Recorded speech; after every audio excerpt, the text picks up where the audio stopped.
शैतान आपको हाथ नहीं लगा सकता।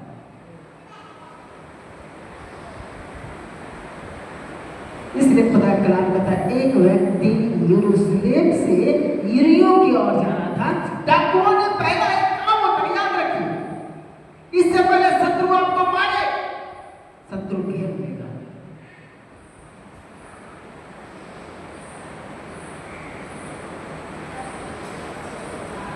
आपके विचारों को घेर लेगा, आपके सोचों को घेर लेगा, आपके बुद्धियों को घेर लेगा।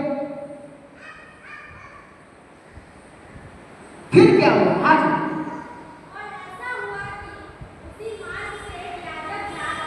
हाँ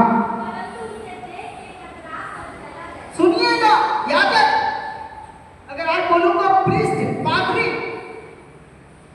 उसने उस व्यक्ति को देखा और देख कर कतरा कर चला गया।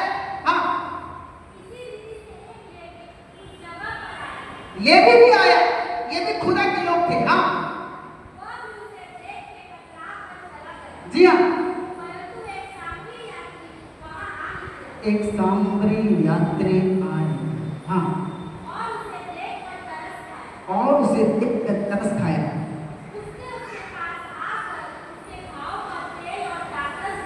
लिखा हुआ है, उसके घाव पर तेल और कागज डालकर पटिया बांधी। मैं आपसे आज सवाल करना मांगता हूं, इस व्यक्ति के साथ ऐसा होगा क्यों? बहुत से लोगों के जीवन में प्रहार शैतान का होता क्यों? किसी के जीवन में एक चीज होता है, हम यरूशलेम से निकलकर यरीहो में चले जाते हैं। आप पैरों से नहीं जाते हैं, अपने शब्दों से भी चले जाते हैं, अपने आंखों से भी चले जाते हैं, अपने विचारधारा से भी चले जा सकते हैं। आप किसी तरीके से यरूशलेम से यरीहो में जा सकते हैं।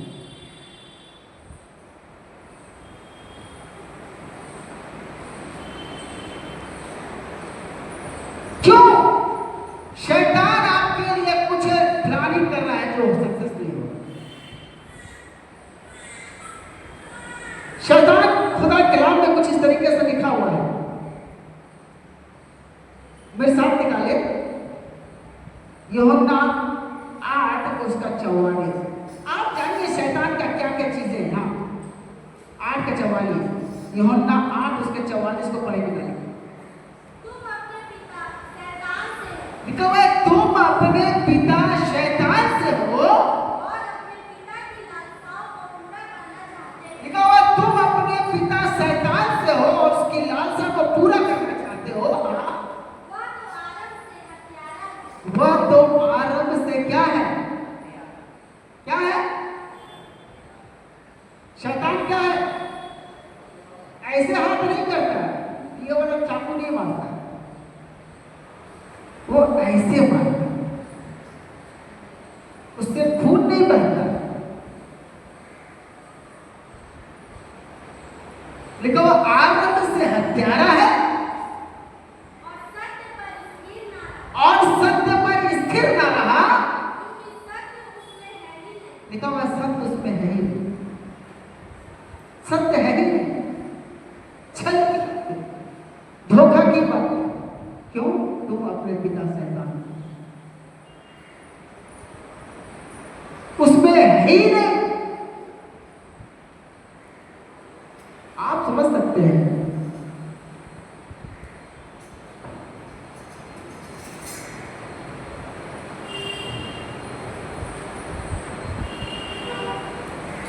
शैतान ने स्वर्ग पर विरोध पैदा कर दिया।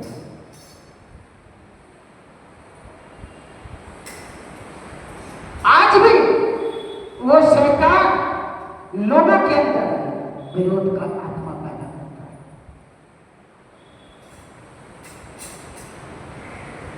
पहचानना है कि प्रभु मैं तेरी आत्मा में रहने पाऊं।